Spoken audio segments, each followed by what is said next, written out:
നമസ്കാരം. ഇറാനിലെ പരമോന്നത നേതാവ് അയത്തുള്ള അലി ഖമേനിയെ വധിക്കാൻ തങ്ങൾ തീരുമാനിച്ചിരുന്നു എന്ന വെളിപ്പെടുത്തലുമായി ഇസ്രായേൽ പ്രതിരോധ മന്ത്രി ഇസ്രായേൽ കാറ്റ്സ്. അതിനുള്ള എല്ലാ ശ്രമങ്ങളും തങ്ങൾ നടത്തിയിരുന്നു എന്നാണ് കഴിഞ്ഞ ദിവസം അദ്ദേഹം ചില ടെലിവിഷൻ അഭിമുഖങ്ങളിൽ വ്യക്തമാക്കിയിരിക്കുന്നത്.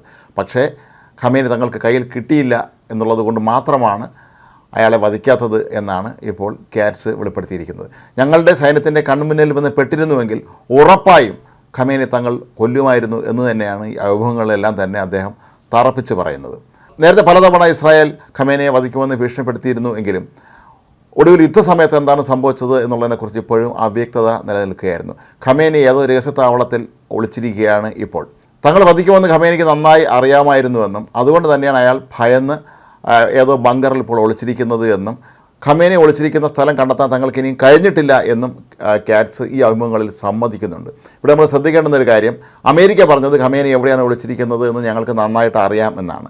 അമേരിക്കൻ പ്രസിഡന്റ് ഡൊണാൾഡ് ട്രംപ് പറഞ്ഞത് ഈ ഖമേനി ഞങ്ങൾക്ക് നിസ്സാരമായി വധിക്കാൻ സാധിക്കും, കാരണം അയാൾ ഒളിച്ചിരിക്കുന്നത് എവിടെയാണെന്ന് ഞങ്ങൾക്കറിയാമെന്നാണ്. പക്ഷേ ഇപ്പോൾ ഇസ്രായേൽ കാറ്റ്സ് പറയുന്നതാകട്ടെ ഖമേനി എവിടെയാണ് ഒളിച്ചിരിക്കുന്നത് എന്നുള്ള കാര്യം ഇസ്രായേലിന് അറിയില്ലായിരുന്നു എന്നാണ്. അറിയുമായിരുന്നെങ്കിൽ അയാളെ വധിക്കുമായിരുന്നു. പക്ഷേ അയാൾ രക്ഷപ്പെട്ടു പോയിരിക്കുന്നു എന്ന് മാത്രമല്ല, ഖമേനി ഇപ്പോൾ സ്വന്തം സൈനിക കമാൻഡർമാരുമായി പോലും ഒരു തരത്തിലും ബന്ധം സ്ഥാപിക്കുന്നില്ല എന്നാണ് കാറ്റ്സ് കുറ്റപ്പെടുത്തിയിരിക്കുന്നത്.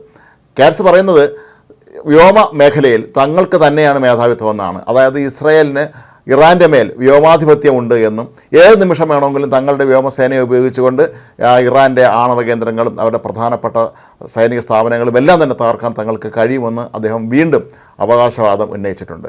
അതേസമയം യുദ്ധം നടന്നിരുന്ന കാലഘട്ടത്തിൽ അമേരിക്കൻ പ്രസിഡന്റ് ഡൊണാൾഡ് ട്രംപ് പറഞ്ഞത് ഈ പരമോന്നത നേതാവ് എവിടെയാണ് ഇരിക്കുന്നത് ഞങ്ങൾക്ക് അറിയാം എന്നായിരുന്നു. അയാൾ എവിടെ പോയിരുന്നാലും ഞങ്ങൾ അവിടെ എത്തിയ ആളെ പിടികൂടി വധിക്കും, പക്ഷേ തൽക്കാലത്തേക്ക് വെറുതെ വിട്ടിരിക്കുന്നു എന്നാണ് ട്രംപ് വെളിപ്പെടുത്തിയിരുന്നത്. ഖമേനിയെ വധിക്കാൻ ഇസ്രായേൽ തീരുമാനിച്ചതിന് ശേഷം അതിന് അമേരിക്കയുടെ അനുമതി വാങ്ങിയിരുന്നു എന്നുള്ള ചോദ്യത്തിന് കാറ്റ്സ് പറഞ്ഞത് ഇത്തരം കാര്യങ്ങൾക്ക് ഞങ്ങൾക്ക് അമേരിക്കയുടെ അനുമതി വാങ്ങേണ്ട കാര്യമൊന്നുമില്ല, അത് ഞങ്ങൾക്ക് തന്നെ സ്വതന്ത്രമായി ചെയ്യാൻ കഴിയുമായിരുന്നു എന്നാണ്. ഏതായാലും ഇപ്പോൾ വെടിനിർത്തൽ പ്രഖ്യാപിച്ച ഈ സമയത്ത് ഇനി അങ്ങോട്ട് ഖമേനിയെ വധിക്കണം എന്നുള്ള തീരുമാനം തങ്ങൾ തൽക്കാലത്തേക്ക് പിൻവലിക്കുകയാണ് എന്നും കാറ്റ്സ് വ്യക്തമാക്കിയിട്ടുണ്ട്. അയത്തുള്ള അലി ഖമേനിയെ വധിക്കുന്നതിനായി അമേരിക്ക ഇസ്രായേലൊക്കെ തന്നെ ശ്രമിക്കുന്നു എന്നായിരുന്നു യുദ്ധകാലത്ത് വ്യാപകമായ വാർത്തകൾ പ്രചരിച്ചിരുന്നത്. ഖമേനി എവിടെയാണ് ഉള്ളതെന്ന് അറിയാമെന്നും ഇസ്രായേൽ വധിക്കാൻ ശ്രമിച്ചപ്പോൾ അമേരിക്ക അത് തടഞ്ഞുവെന്നും ഖമേനിയെ വധിക്കുന്നത് മറ്റു ചില പ്രതിസന്ധികൾ ഉണ്ടാക്കുമെന്ന് അമേരിക്ക താക്കീത് നൽകിയതിൻ്റെ കൂടി അടിസ്ഥാനത്തിലാണ് ഇസ്രായേൽ ആ തീരുമാനം വേണ്ടെന്ന് വെച്ചത് എന്നുമായിരുന്നു ആ സമയത്ത് മാധ്യമങ്ങളിലൊക്കെ തന്നെ വാർത്തകൾ പുറത്തു വന്നിരുന്നത്, പ്രത്യേകിച്ച് പാശ്ചാത്യ മാധ്യമങ്ങൾ. പക്ഷേ ഇപ്പോൾ ഇസ്രായേൽ കാറ്റ്സ് പറയുന്നതനുസരിച്ച് നോക്കുമ്പോൾ ഖമേനി എവിടെയാണ് ഒളിച്ചിരിക്കുന്നത് എന്ന് ഇസ്രായേലിന് അറിയില്ല എന്ന് പറയുമ്പോൾ അത് അമേരിക്കയ്ക്കും അറിയില്ല എന്ന് തന്നെയാണ് നമ്മൾ മനസ്സിലാക്കേണ്ടത്. കാരണം ഇസ്രായേലിൻ്റെ ഏറ്റവും മികച്ച പ്രതിരോധ പങ്കാളിയാണ് അമേരിക്ക. ഇയാൾ ഒളിച്ചിരിക്കുന്ന സ്ഥലം അമേരിക്കയ്ക്ക് അറിയാമായിരുന്നുവെങ്കിൽ അത് ഇസ്രായേലിന് കൈമാറുകയും അവർ കൃത്യമായി ആ സ്ഥലത്ത് ആക്രമണം നടത്തി ഖമേനിയെ വധിക്കുകയും ചെയ്യുമായിരുന്നു എന്നാണ് നമ്മൾ ഇപ്പോൾ ചിന്തിക്കേണ്ടത്.